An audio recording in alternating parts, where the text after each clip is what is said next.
Hello everyone, जय हिंद। आज है 25 फरवरी और हम लोग पढ़ेंगे 25 फरवरी से बनने वाले सभी इंपॉर्टेंट करंट अफेयर। तो देखिए दोस्तों, ये क्लास आपको सुबह 6 बजे ही मिल जाती है, लेकिन ये क्लास आपको 6 बजे नहीं मिल पाया क्योंकि यहाँ पे पास में ही बहुत तेज माइक बज रहा था, जिस कारण आपका क्लास हम रिकॉर्ड नहीं कर पाए थे। तो ये क्लास आपका अभी हम रिकॉर्ड कर रहे हैं और आधे घंटे में ये क्लास आपको मिल जाएंगे। ठीक है, तो प्रीवियस क्लास में हमने जो भी प्रश्न किया था उसका हम लोग डिस्कशन करते हैं। तो चलते हैं हम लोग अपने प्रश्न पर। तो प्रधानमंत्री नरेंद्र मोदी और फ्रांस के जो राष्ट्रपति इमैनुअल मैक्रोन है, इन्होंने किस वर्ष को भारत और फ्रांस इनोवेशन वर्ष घोषित किया? तो इन्होंने 2026 को, वर्ष 2026 जो है, इसको भारत फ्रांस इनोवेशन वर्ष घोषित किए हैं। भव्य भारत भूषण अवार्ड की शुरुआत किस फाउंडेशन ने की? तो ईसा फाउंडेशन के द्वारा इसकी शुरुआत की गई है। किस राज्य ने चाय जनजातियों को 3% आरक्षण देने की मंजूरी दे दी? तो असम सरकार ने 3% आरक्षण देने की मंजूरी दी है। लोसर महोत्सव लोसार महोत्सव 2026 तिब्बती नववर्ष का पर्व जो है, लद्दाख केंद्र शासित प्रदेश जो है वहां पे शुरू हुआ है। और बेंगलुरु पर दुनिया की पहली ह्यूमैनिटी फर्स्ट एआई सिटी बनाई जाएगी। कहाँ? बेंगलुरु में। बिहार में नौ स्वीकृत अंतर्राष्ट्रीय हवाई अड्डे का निर्माण जो है कहाँ? सोनपुर में किया जाएगा, जो कि सारण जिले में है। फरवरी 2026 में महिला अंतर्राष्ट्रीय क्रिकेट में सबसे अधिक मैच खेलने वाली खिलाड़ी हरमनप्रीत कौर बन गई है। और भारत की पहली अंडर वाटर ट्विन ट्यूब सुरंग जो है, ये ब्रह्मपुत्र नदी पर बनाई जाएगी। और भारतीय सेना का अभ्यास जो है वज्रघात किस राज्य में शुरू हुआ? तो ये राजस्थान में शुरू हुआ है। तो ये सभी प्रश्न हम लोग प्रीवियस क्लास में डिस्कस किए थे। हम लोग चलते हैं अपना आज का सवाल नंबर 1 पर। वसई कैथेड्रल किस राज्य में स्थित है जिसे संरक्षण के लिए यूनेस्को अवार्ड प्रदान किया गया है? तो वसई कैथेड्रल जो है, ये आप देखते हैं कहाँ? महाराष्ट्र में। कहाँ? महाराष्ट्र में। ऑप्शन डी इसका राइट आंसर हो जाएगा। अब ये कैथेड्रल है क्या? तो देखिए, ये ईसाइयों का पूजा स्थल है जिसे गिरजाघर कहते हैं। इसका मुख्य चर्च भी आप इसे कह सकते हैं। तो ये जो वसई कैथेड्रल, ये महाराष्ट्र के पालघर जिले में स्थित।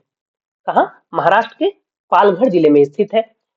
ये 475 वर्ष पुराने Our Lady of Grace Cathedral को इसके उत्कृष्ट जीर्णोद्धार और संरक्षण के लिए प्रतिष्ठित 2025 का UNESCO Asia Pacific award for cultural heritage conservation प्रदान किया गया है। तो यह ऐतिहासिक चर्च जो है वसई में स्थित है। कहाँ? वसई में। ठीक है, जगह कहाँ? राज्य महाराष्ट्र, स्थान बता दिए। पुरस्कार क्या? तो 2025 का जो यूनेस्को एशिया प्रशांत सांस्कृतिक विरासत संरक्षण पुरस्कार इसको मिला। ये 16वीं शताब्दी है इसकी, पुर्तगाली युग का। यह कैथेड्रल बिना सीमेंट के पत्थर और पारंपरिक चूना पद्धति का उपयोग करके इसको पुनरुद्धार के लिए प्रसिद्ध है। यानी इसमें सीमेंट नहीं मिलाया गया है। इसका महत्व क्या है? तो यह महाराष्ट्र में ईसाई धर्म के प्रसार का एक प्रमुख जीवित प्रमाण है। ठीक है, कि महाराष्ट्र में ईसाई धर्म का प्रसार था।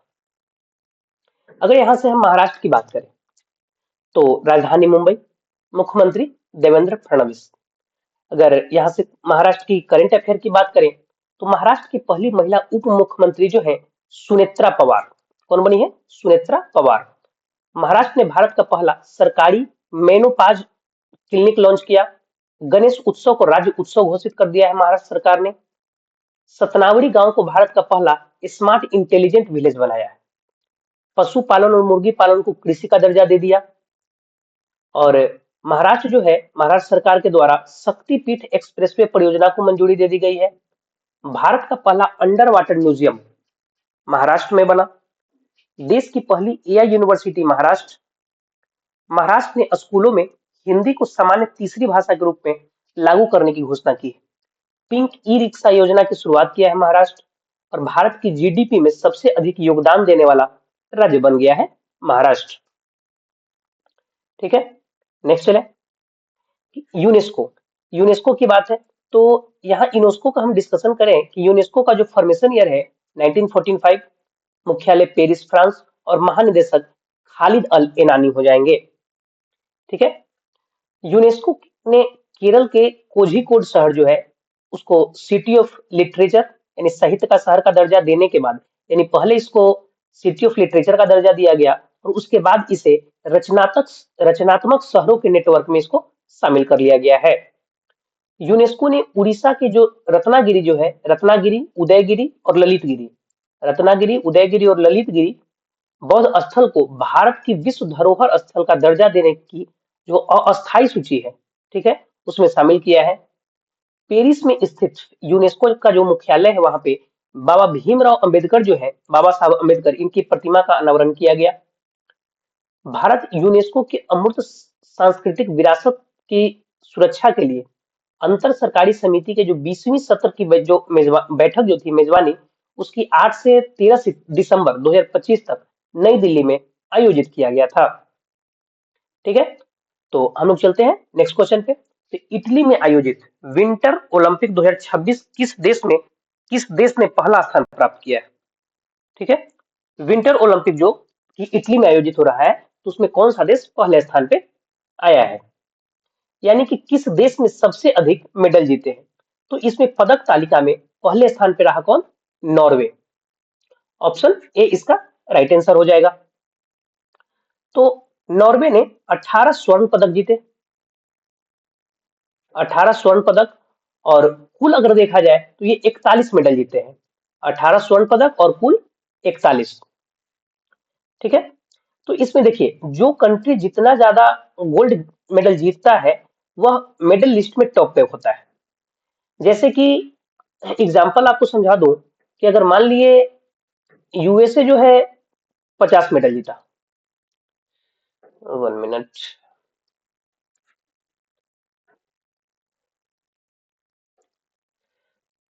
हाँ देखिए यूएसए जो है, यूएसए ये टोटल 50 मेडल जीता, ठीक है, और गोल्ड ये 10 जीता, गोल्ड 10 और टोटल 50, ठीक है। और यहीं पे अगर नॉर्वे की बात करें तो ये टोटल 40 मेडल जीता और गोल्ड जो है ये 15 जीता, ठीक है। तो अब आप तो कहिएगा कि सर अगर आपसे पूछा जाए कि कौन सा देश इसमें टॉप पे रहेगा मेडल जीतने में, तो आप तो कहिए कि सर टॉप में यूएसए है क्योंकि इन्होंने 50 मेडल जीता। नॉर्वे सेकंड पे है क्योंकि इन्होंने 40 मेडल जीता। लेकिन नहीं, नॉर्वे टॉप करेगा, ठीक है, और यूएसए आएगा सेकंड नंबर पे क्योंकि नॉर्वे का गोल्ड मेडल जो है वो ज्यादा है यूएसए के अपेक्षा, ठीक है। तो उसी प्रकार यहाँ पे पहला स्थान पे नॉर्वे है 18 मेडल के साथ, कुल 41 पदक जीते। यूएसए दूसरे नंबर पे 12 स्वर्ण के साथ कुल 33 पदक जीते। तीसरे स्थान पे नीदरलैंड 10 स्वर्ण के साथ कुल 20 पदक जीते। और इसके जो मेजबान देश इटली जो है, इटली ये चौथे स्थान पे रहा। किस स्थान पे? चौथे स्थान पे रहा, ठीक है। तो अब आप पूछिएगा कि क्या इसमें भारत शामिल नहीं था? तो नहीं, भारत भी शामिल था, भारत भी इसमें पार्टिसिपेट किया था। लेकिन जहां तक ऑफिशियल हम सर्च किए, अभी तक यही पता चला ऑफिशियली नोटिस से कि भारत अपना इसमें खाता भी नहीं खोल पाया। इन द सेंस कहने का मतलब है कि भारत को एक भी मेडल नहीं मिल पाया है, ठीक है। इंडिया 0 मेडल, ठीक। ऐसा नहीं कि सिर्फ इंडिया ही, बहुत ऐसे कंट्री हैं जिनका कोई भी मेडल नहीं प्राप्त हुआ है जिन्हें, ठीक है। नेक्स्ट चले। हरमनप्रीत कौर जो है 356 मैच खेलकर महिला अंतरराष्ट्रीय क्रिकेट में सबसे अधिक मैच खेलने वाली खिलाड़ी बन गई है। यहाँ से हम लोग स्पोर्ट्स के करंट अफेयर रिलेट कर रहे हैं, ठीक है। T20 में 700 विकेट लेने वाले पहले खिलाड़ी राशिद खान बने। ईशान किशन जो है T20 इंटरनेशनल 2026 विश्व कप के इतिहास में अर्धशतक बनाने वाले पहले भारतीय विकेट कीपर बन गए। 79वीं नेशनल फुटबॉल चैंपियनशिप संतोष ट्रॉफी जो है सर्विसेज ने जीता। Women premiere league 2026 RCB. Pro wrestling league जो है 2026 ये हरियाणा थंडर्स ने अपने नाम किया। 72वां महिला सीनियर राष्ट्रीय कबड्डी टूर्नामेंट, इसके विजेता हरियाणा ही है। ऑस्ट्रेलियन ओपन महिला एकल का खिताब एलेना रायबक्कीना और पुरुष एकल का खिताब कार्लोस अल्कराज हो जाएंगे। स्मृति मंधाना महिला T20 इंटरनेशनल में भारत के लिए 4,000 रन बनाने वाली पहली खिलाड़ी बन गई। 2025 की पहली सैफ महिला club championship East Bengal FC ने जीता है। और झारखंड जो है पहली बार सैयद मुश्ताक अली ट्रॉफी अपने नाम किया है। Sultan Azlan Shah hockey cup ये बेल्जियम ने जीता।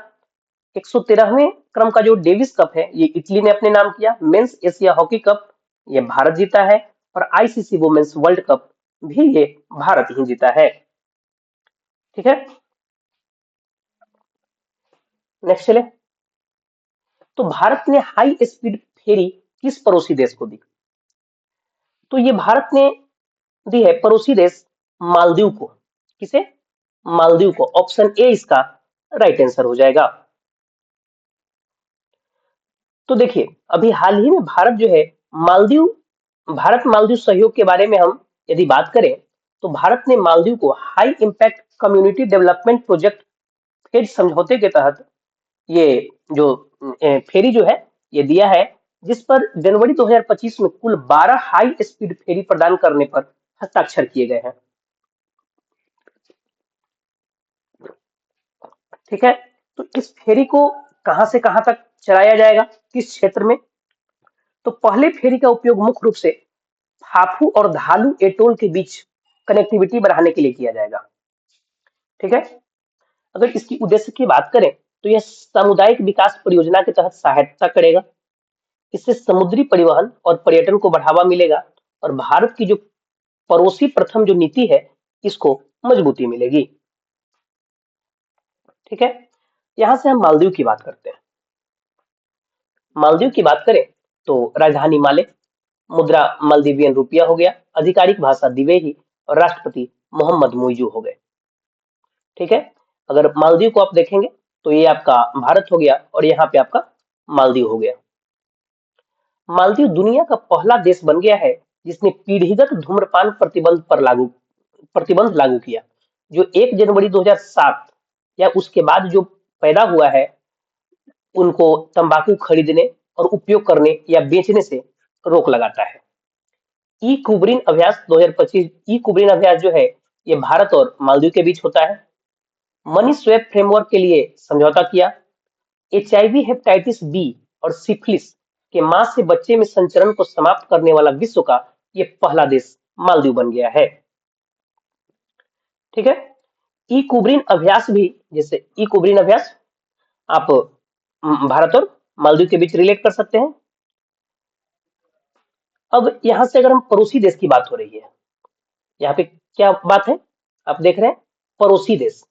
तो पड़ोसी देश भूटान भी है आपका, नेपाल भी है आपका, श्रीलंका भी है आपका। तो इससे भी कुछ कुछ फैक्ट हम लोग रिलेट कर लेते हैं। तो श्रीलंका, श्रीलंका जो है इंडोनेशिया के मैप में, सॉरी इंडिया के मैप में, इंडोनेशिया बोल दिए, ये इंडिया का मैप है। सॉरी,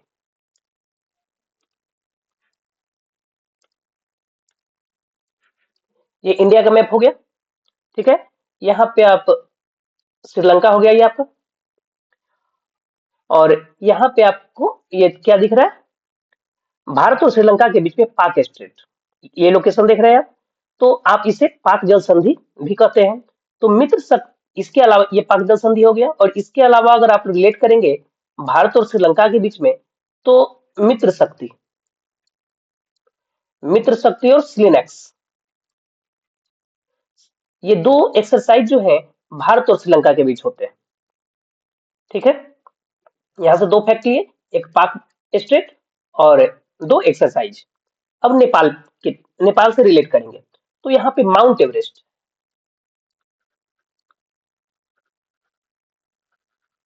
माउंट एवरेस्ट जो है जो कि दुनिया के सबसे ऊंची चोटी है, इसे नेपाल में सागर माथा के नाम से जाना जाता है। ठीक है, भूटान, भारत और भूटान की जो सीमा है इसकी रक्षा के लिए एसएसबी यानी सशस्त्र सीमा बल यहाँ पे रहते हैं बॉर्डर पे। और एसएसबी के जो नए महानिदेशक हैं ये हो जाएंगे कौन? संजय सिंघल।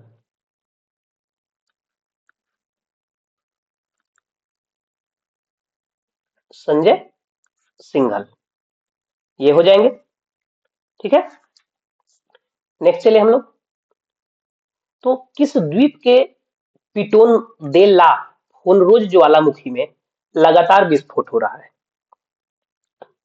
तो ये जो आइलैंड है यानी द्वीप है, रीयूनियन आइलैंड, यानी कि रियूनियन द्वीप, ये है कहां पर?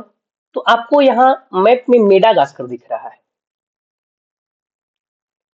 मेडागास्कर का ये लोकेशन देख रहे हैं, ठीक है। तो और इसी के बगल में यानी कि दाहिने तरफ यहाँ पे आप देख रहे होंगे, ये ये है रीयूनियन द्वीप, ठीक है। रीयूनियन आइलैंड इसका लोकेशन है। और इस द्वीप पर फ्रांस का अधिकार है। किसका है?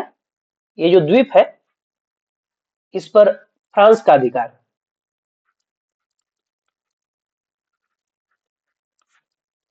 ये है किसके पास में? ये है अफ्रीका के पास में, ठीक है, लेकिन इस पे अधिकार किया हुआ है फ्रांस।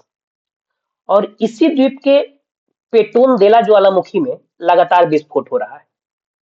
ये जो पेटोन देला फेनरोज ज्वालामुखी जो है, इसी में लगातार विस्फोट हो रहा है।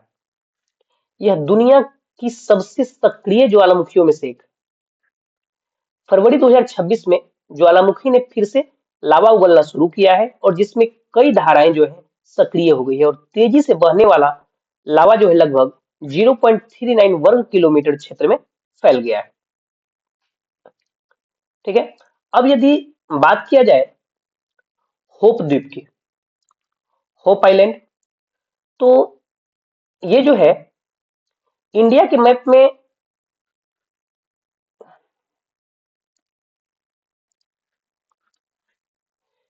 एक मिनट, ये अगर मान लीजिए कि इंडिया का मैप है, ठीक है, यहाँ पे आपका हो गया आंध्र प्रदेश, ठीक है। और आंध्र प्रदेश में, ये आंध्र प्रदेश हो गया और आंध्र प्रदेश को काकीनाडा जो है वहां से थोड़ी ही दूर पर ये होप आइलैंड है, ठीक है, होप द्वीप। और इसी होप द्वीप पर जो आंध्र प्रदेश सरकार है इस सैटेलाइट लॉन्चिंग सुविधा का उद्घाटन करने जा रहा है, ठीक। चागोस द्वीप, चागोस द्वीप जैसा कि मैंने आपको बताया था कि ये इंडिया के मैप में यहाँ पर ये मालदीव है, ठीक है। और इसके ये बगल में आप मालदीव है और मालदीव से ऐसे यहाँ पर आप चागोस द्वीप देखिएगा, ठीक है। इसका डिस्कशन हम आगे करेंगे कि ये चागोस द्वीप को जो है यूके ने अभी मॉरिशस को सौंप दिया है, ठीक है। इसका डिस्कशन हम आगे करेंगे। बैरन द्वीप, बैरन द्वीप की अगर बात करें तो ये हो गया आपका इंडिया, ठीक है। और यहाँ हो गया आपका अंडमान निकोबार, ठीक है। और आपको बैरन द्वीप का लोकेशन यहाँ पे अंडमान निकोबार के पास में यहाँ पे आपको दिखेगा, ठीक है। ये हो गया बैरन द्वीप जो कि भारत का एकमात्र सक्रिय ज्वालामुखी है। कौन? बैरन द्वीप, ठीक है। नेक्स्ट चले हम लोग। तो वैज्ञानिकों ने किस रेगिस्तान में डायनासोर की नई एक प्रजाति स्पाइनोसॉरस मिराबिलिस की खोज की है? तो इस डायनासोर के एक नए प्रजाति की खोज रिसेंटली किया गया है अफ्रीका महाद्वीप के सहारा रेगिस्तान में। कहा? अफ्रीका महाद्वीप के सहारा रेगिस्तान में। ऑप्शन बी इसका राइट आंसर हो जाएगा। स्पाइनोसोरस प्राचीन दुनिया के सबसे खूंखार शिकारियों में से थे। सहारा मरुस्थल जो है उत्तर अफ्रीका में स्थित दुनिया का सबसे बड़ा गर्म रेगिस्तान है। नाइजर के सहारा क्षेत्र में स्पाइनोसॉरस मिराबिलिस नामक एक नई प्रजाति के जीवाश्म मिले हैं और यह डायनासोर अपने चचेरे भाई यानी कि स्पाइनोसॉरस इजिप्टियाकस की तरह ही विशाल और जलीय शिकारी था।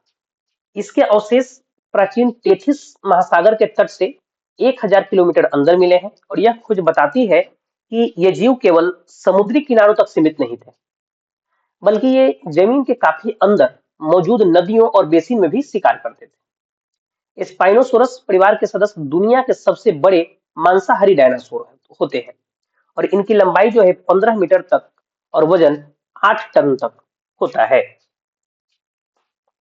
ठीक है। यहाँ से आप स्टैटिक जीके का अगर पार्ट रिलेट कर सकते हैं तो जो कि मरुस्थल से प्रश्न एग्जाम में आपको पूछते हैं। ज्यादातर आपको मरुस्थल से एग्जाम में प्रश्न पूछे ही जाते हैं कि ये कौन सा रेगिस्तान जो है किस देश में है या कहाँ पे है। ठीक है, तो अगर हम बात करें ग्रेट विक्टोरिया की, ग्रेट विक्टोरिया मरुस्थल जो है ये आप ऑस्ट्रेलिया से रिलेट करेंगे। ठीक है, ऑस्ट्रेलिया से इसको आप रिलेट करेंगे ग्रेट विक्टोरिया को। थार रेगिस्तान ये आप इंडिया से ही रिलेट करेंगे, जो कि राजस्थान वाले क्षेत्र में है, राजस्थान में है। ठीक है, और आपका हो गया गोबी रेगिस्तान। तो गोबी मरुस्थल का अगर बात करें तो गोबी मरुस्थल एशिया का सबसे बड़ा ठंडा और सबसे पथरीला मरुस्थल है, जो कि मंगोलिया और चाइना वाले क्षेत्र में फैला हुआ है। ठीक है, नेक्स्ट चले हम लोग। तो यूनाइटेड किंगडम ने चागोस द्वीप को किस देश को लौटाने का फैसला किया, जिस पर अमेरिका ने नाराजगी जताई है? तो अभी हमने पीछे बताया था कि चागोस द्वीप का डिस्कशन हम आगे करेंगे। तो यही है कि यूके ने चागोस द्वीप की जो संप्रभुता है ये मॉरिशस को देने को बोला है। ठीक है, देने जा रहा है, जिससे इस पर यूएसए जो है अपना नाराजगी जताया, उसे ये पसंद नहीं आई ये बात। ठीक है, तो सबसे पहले चागोस द्वीप है कहां पर ये समझते हैं। तो आपको ये इंडिया का मैप दिख रहा होगा, इंडिया का लोकेशन। ठीक है, यहाँ पे आप मालदीव देख रहे हैं और ये आपका हो गया श्रीलंका। सॉरी, ये हो गया इंडिया का मैप और ये हो गया आपका मालदीव और ये हो गया आपका श्रीलंका। ठीक है, और इसके जस्ट नीचे आप देख रहे हैं चागोस द्वीप। चागोस द्वीप दिख रहा है, ये चागोस हो गया। तो इस चागोस द्वीप में भी कई सारे द्वीप हैं। इसमें सबसे बड़ा द्वीप जो है डियागो गार्सिया। डियागो गार्सिया जो है ये चागोस द्वीप में सबसे बड़ा द्वीप है। ठीक है, तो इस चागोस द्वीप को ब्रिटेन जो है सौंपने जा रहा है किसको? मॉरिशस को, और इसी पर यूएसए को आपत्ति है। ठीक है, यहाँ पर डियागो गार्सिया जो सबसे बड़ा यहाँ द्वीप है दिखाया मैंने आपको, तो उसके बारे में हम यदि डिस्कशन करें, उसके बारे में डिस्कशन करें हम, तो डियागो गार्सिया, ठीक है, ये हिंद महासागर में स्थित चागोस आइलैंड का हिस्सा है। और ब्रिटेन ने 1814 में नेपोलियन को हराने के बाद इन आइलैंड पर कब्जा कर लिया था और 1965 में इन्हें मॉरिशस से अलग कर ब्रिटिश हिंद महासागर क्षेत्र बना दिया। 1968 में जब मॉरिशस को की आजादी मिली, तब तय हुआ था कि जब इन द्वीपों की रक्षा के लिए जरूरत नहीं रहेगी तो इन्हें मॉरिशस को लौटा दिया जाएगा। और बाद में डियागो गार्सिया पर अमेरिका और ब्रिटेन ने ज्वाइंट मिलिट्री बेस बनाया था। यह अमेरिका के लिए क्यों अहम है? अमेरिका नाराजगी जता क्यों रहा है? तो ईरान, इराक और सीरिया जैसे मिडिल ईस्ट देशों पर अमेरिका की नजर है और हिंद महासागर में लगातार निगरानी में मदद ये करता है। ये जो द्वीप है, इंडो पैसिफिक में चीन की बढ़ती मौजूदगी पर भी अमेरिका का नजर है। अमेरिका जेट्स या वॉरशिप की रिफ्यूलिंग सप्लाई के लिए ये जरूरी है। यहाँ पे अपना रिफ्यूलिंग करता है, तेल भरवाता है, यहाँ से सप्लाई करता है। ये सब बातों को लेकर मद्देनजर अगर देखा जाए तो ये यूएसए के लिए काफी ही इंपॉर्टेंट है। ठीक है, नेक्स्ट चले हम लोग। तो 20 फरवरी 2026 को अरुणाचल प्रदेश और मिजोरम का कौन सा स्थापना दिवस मनाया गया? ठीक है, तो ये 40वें नंबर का स्थापना दिवस अरुणाचल प्रदेश और मिजोरम ने मना लिया है। ऑप्शन 20 का राइट आंसर है। अरुणाचल प्रदेश और मिजोरम की अगर यहां से हम बात करें, यानी दोनों राज्यों की, तो अरुणाचल प्रदेश और मिजोरम दोनों जो है ये पूर्वोत्तर राज्य हैं इंडिया के, और दोनों की स्थापना 20 फरवरी 1987 को राज्य के रूप में हुई थी। ठीक है, मिजोरम 53वें संविधान संशोधन के अंतर्गत 1986 में 6 के माध्यम से पूर्ण राज्य का दर्जा प्राप्त हुआ इसको, और अरुणाचल प्रदेश को 55वें संविधान संशोधन 1986 के माध्यम से पूर्ण राज्य का दर्जा प्राप्त हुआ। इस संशोधन के अंतर्गत मिजोरम जो है 23वां राज्य और अरुणाचल प्रदेश 24वां राज्य बना। ठीक है। दोनों राज्य जो है 1987 में अस्तित्व में आए। मिजोरम पूर्वोत्तर भारत का शांत और उच्च साक्षरता वाला राज्य है।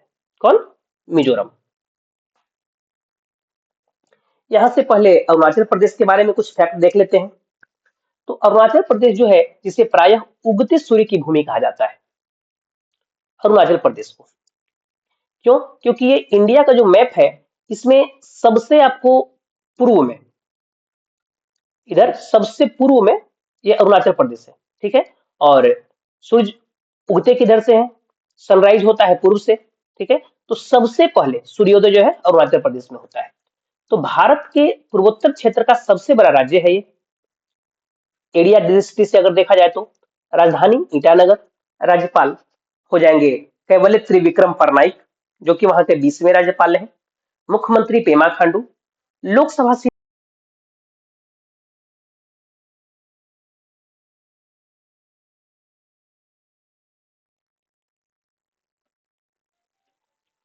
लोकसभा सीटें 2, राज्यसभा सीटें 1, विधानसभा सीटें 60। जनजातियां और संस्कृति, मोनपा। जनजातियां और संस्कृति क्या क्या है? तो मोनपा, तानी, ताई और नागा सहित अनेक समुदाय यहाँ रहते हैं। मुख्य त्योहार की अगर बात करें तो लोसर, सोलुंग, मोपिन और ड्री जैसे पारंपरिक उत्सव स्थानीय जीवन का महत्वपूर्ण हिस्सा है। प्रमुख पर्यटन स्थल अगर देखें तो तवांग का बौद्ध मठ, जीरो वैली, सेला पास तथा नामदफा राष्ट्रीय उद्यान पर्यटकों को विशेष रूप से आकर्षित करता है। ये सब जगह ठीक है। यहाँ की विशेष पहचान क्या है?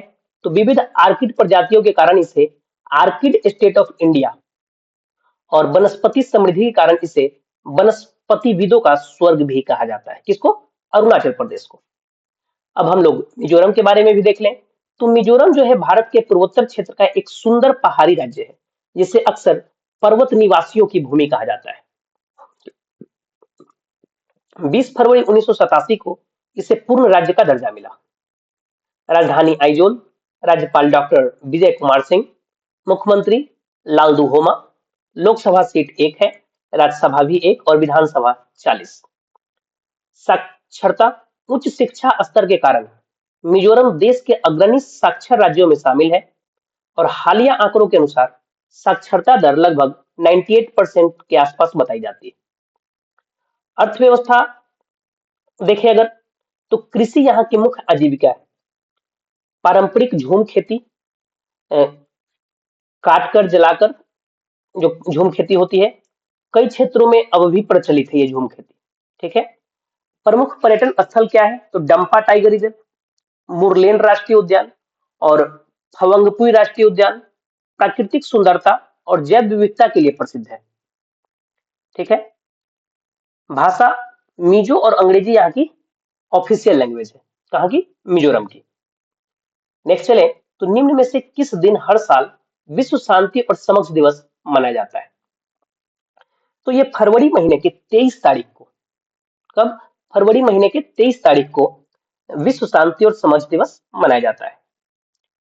विश्व शांति और समझ दिवस जो है, ये 23 फरवरी 1905 को अमेरिका के शिकागो में पॉल हैरिस द्वारा रोटरी क्लब की स्थापना की स्मृति में मनाया जाता है। यह एक महत्वपूर्ण दिन है जो रोटरी की सेवा परियोजनाओं और पहलों के माध्यम से वैश्विक समझ, सद्भावना और शांति को बढ़ावा देता है। अगर यहाँ से फरवरी की इंपॉर्टेंट कुछ डेट की हम बात कर ले, तो 1 फरवरी भारतीय तटरक्षक दिवस और गुरु रविदास जयंती, 2 फरवरी को विश्व आर्द्रभूमि दिवस, 4 फरवरी को विश्व कैंसर दिवस, 9 फरवरी अंतर्राष्ट्रीय मिर्गी दिवस जो कि फरवरी का दूसरा सोमवार होता है, 11 फरवरी को विश्व यूनानी दिवस, एक 10 फरवरी छूट गया है, पल्सेस डे होता है। ठीक है। 13 फरवरी राष्ट्रीय महिला दिवस, 15 फरवरी को अंतर्राष्ट्रीय बाल कैंसर दिवस होता है, मनाया जाता है। ठीक है। नेक्स्ट चले, निम्न में से किसे Punjab state power corporation limited की पहली महिला का डायरेक्टर नियुक्त किया गया है? तो इसमें जो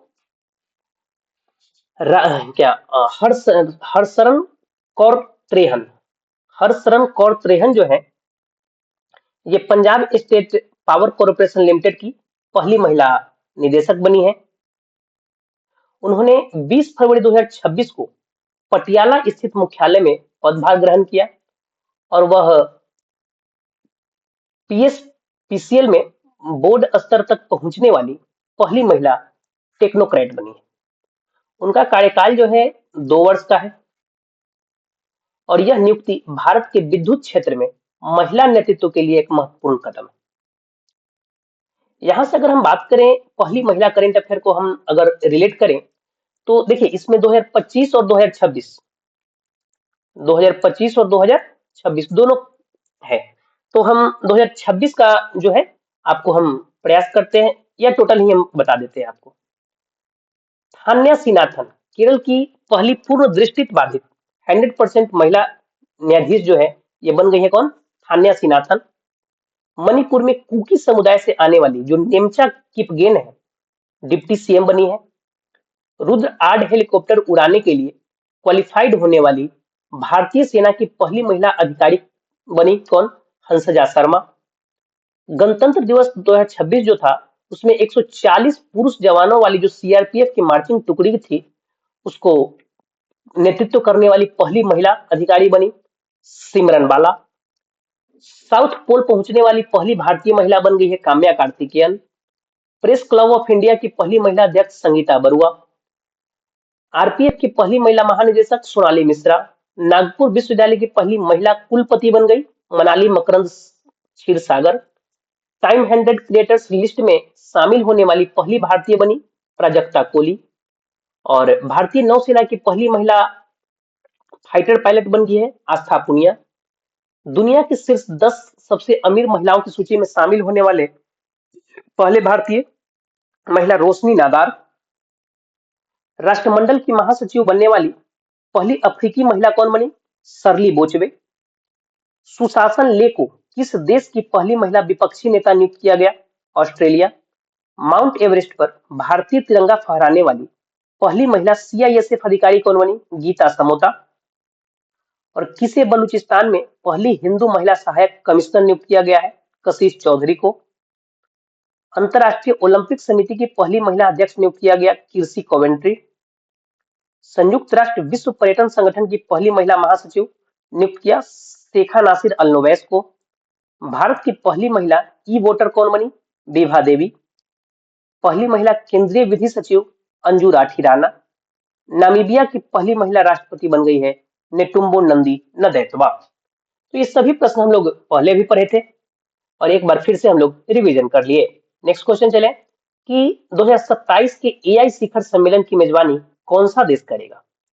तो देखिए स्विट्जरलैंड के जेनेवा शहर में 2027 का जो एआई समिट है शिखर सम्मेलन ये होने जा रहा है। ठीक है, इसकी घोषणा जो है स्विस राष्ट्रपति गाय पार्मेलिन ने की और एआई शिखर सम्मेलन 2028 की जो है इसकी मेजबानी कौन करेगा? संयुक्त अरब अमीरात 2028 में जो समिट होगा। और ये जो है इसकी घोषणा भारत मंडपम में जो एआई इम्पैक्ट समिट जो आयोजित किया गया था उसी के दौरान इसकी घोषणा की गई थी कि 2028 का जो एआई समिट होगा शिखर सम्मेलन ये यूएई करेगा। ठीक है, भारत इस ब्रिक्स भारत जो है इस साल का ब्रिक्स समिट यानी ब्रिक्स 2026 होस्ट करेगा। और इसके अलावा अगर देखें तो जी20 इस साल कौन होस्ट करने जा रहा है? तो ये जी20 2026 ये यूएसए होस्ट करेगा। पिछले साल कौन किया था जी20 समिट होस्ट? तो ये किया था साउथ अफ्रीका। ठीक है, इस साल का जी7 शिखर सम्मेलन जो है वो कौन होस्ट करने जा रहा है? तो ये होस्ट करेगा फ्रांस। ठीक, और लास्ट ईयर जी7 कौन होस्ट किया था 2025 में? लास्ट ईयर कौन किया था? ये तो ध्यान नहीं आ रहा दोस्त। ठीक है, ठीक है, हम लोग देखते हैं कि लास्ट ईयर COP30 कौन होस्ट किया था? तो ये किया था ब्राजील।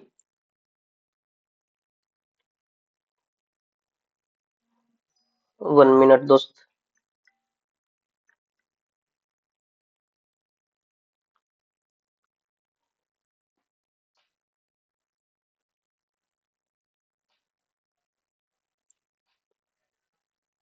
हाँ, लास्ट ईयर COP30 जो है ब्राजील किया था। COP30, COP31 कौन करेगा? आपको हमने बताया है, बताइए आप कि COP31 कौन होस्ट करेगा। तो COP31 जो है ये होस्ट करेगा आपका COP30 किया कौन? ब्राजील। COP31 करेगा आपका टर्की। और एक और है COP32, ये कौन होस्ट करेगा? ये करेगा आपका इथियोपिया। और G7 जो है 2025 में यानी लास्ट ईयर किया था कनाडा। ठीक है, तो यहां से हम लोग क्या क्या देखें? G20, ब्रिक्स देखें, उसका G20 देखें, G7 देखें और कॉप देखें। ठीक है, नेक्स्ट चले हम लोग। कल के क्लास में हमने आपसे प्रश्न पूछा था कि गेल के नए CMD कौन बने हैं, तो ये बन गए हैं दीपक गुप्ता। ठीक है, और ये इसका दूसरा सवाल है आपका कल का कि किस राज्य या केंद्र शासित प्रदेश ने भू आधार योजना की शुरुआत की है? तो ये किया है दिल्ली सरकार ने। ठीक है, ये आपका आज का सवाल है कि किस केंद्रीय मंत्री ने AI आधारित किसान प्लेटफॉर्म भारत विस्तार लॉन्च किया? तो इसका जो भी राइट आंसर हो आप कमेंट बॉक्स में बताएं। और ये दूसरा सवाल है आपका कि बेलिंडा क्लार्क अवार्ड 2025-26 से किसे सम्मानित किया गया है? तो ये भी आपका आज का दूसरा सवाल है और आप इसे भी कमेंट बॉक्स में बताएं। हम लोग मिलते हैं नेक्स्ट वीडियो में। वीडियो अच्छा लगा तो इसे लाइक करें, चैनल को सब्सक्राइब करें और फ्री PDF चाहिए तो आप टेलीग्राम चैनल से ज्वाइन कर सकते हैं। यहाँ से आपको हम फ्री PDF प्रोवाइड करवा देंगे। धन्यवाद, हम लोग मिलते हैं नेक्स्ट वीडियो में।